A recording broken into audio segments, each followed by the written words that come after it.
Hello, friends. Okay, so, I got all this time on my hands now.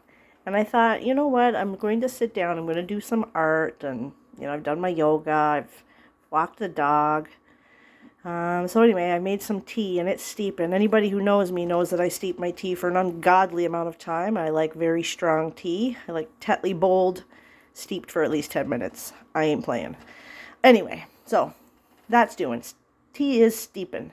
And I thought, you know what I could do in the meantime is make up just a little simmer pot. Got my tiniest pot here, which, by the way, can we just take a moment and just the simple things? I just love it. This little loop on the end. I would love to have maybe in my next place, this is no room for that here, but one of those racks where all the things hang down. That would be great. And then I'll be able to hang my little tiny pot. Anyway, so I just sort of gathered some things that I have, and then I was going to sit down and actually like research what every single ingredient means. But then I thought, like, Abby, what are you doing? Like, you are always telling people to follow your gut. So I collected these things here because that's what my intuition, my gut has told me to do. And I'll let you know what I feel these things are, and or what they, I feel what they mean. I know what they are, but yeah. So anyway, I thought you guys might want to make a little simmer pot with me. So we got water. So I made simmer pot kits a little while ago, and in those kits is a little write-up on the different types of water and the different types of intention that different types of water offer. So this is just regular old water. I thought about melting some snow, but then I was like, you know what, I don't got time. I'm just steeping my tea and then I'm gonna go paint. So don't overcomplicate it. But this is regular old water. Got a splash of some moon water in there because it's me. I went in my backyard, grabbed up some cedar. I've already got some cut up. It's beautiful. Okay, so and first let me just show you this. Guys, look at my mullein. Listen, we all know what that looks like. I'm not going to say it. I've been calling her a she this whole time. She is a she. Anyway, okay, so let's put our ingredients in this little bowl here because I'm only doing this one-handed. I already opened up everything, cut everything, but, classic cinnamon. So cinnamon really, can you guys see all the little mullein seeds everywhere? Cinnamon is, for me, we're saying abundance, it's energy, it's action, it's getting stuff done. In this little bowl, I've got a nice little mix. You know what? I got some lemon zest in there, and I'm not really sure what lemon means, but I hear the term lemon zest, and that's what exactly I'm putting it in here for. I'm putting it in here for zest. Zest for life, zest for, my practice, zest. There's juniper berries, there's clove, there's pink salt for love and cleansing, clove for protection.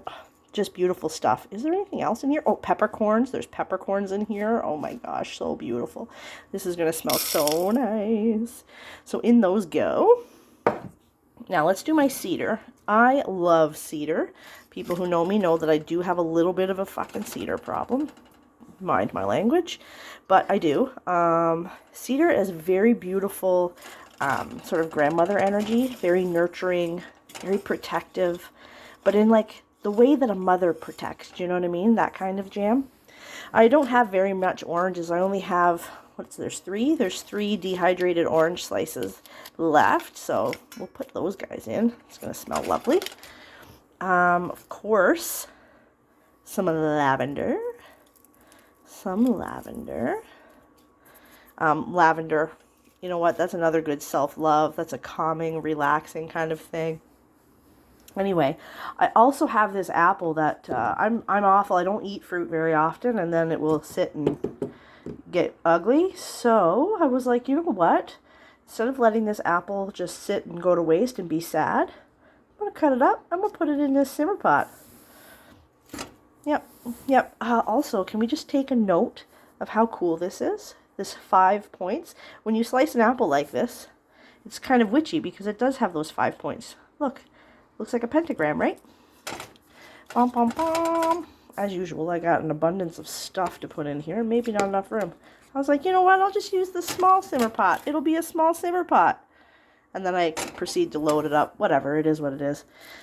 This is some mint. I gotta tell you, I was back and forth on if I was going to add this or not. But I love mint. I just don't love where this came from. But this simmer pot is going to make it all better. So I'm literally just going to crunch it in. It's very dry. It's been dehydrated and bundled.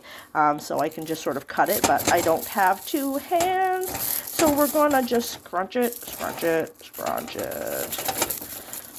Is there a such thing as a term as chaos witch? Because this is giving chaos. Okay, there we go, there we go. There we go, we got some mint in there. Got some mint in there, friends. A little bit of this leftover lavender. Guys, this is what I was excited to show you. Okay, this is pine sap. Listen, I'm looking at the time on this video. I think I'm going to make a second one. Yeah.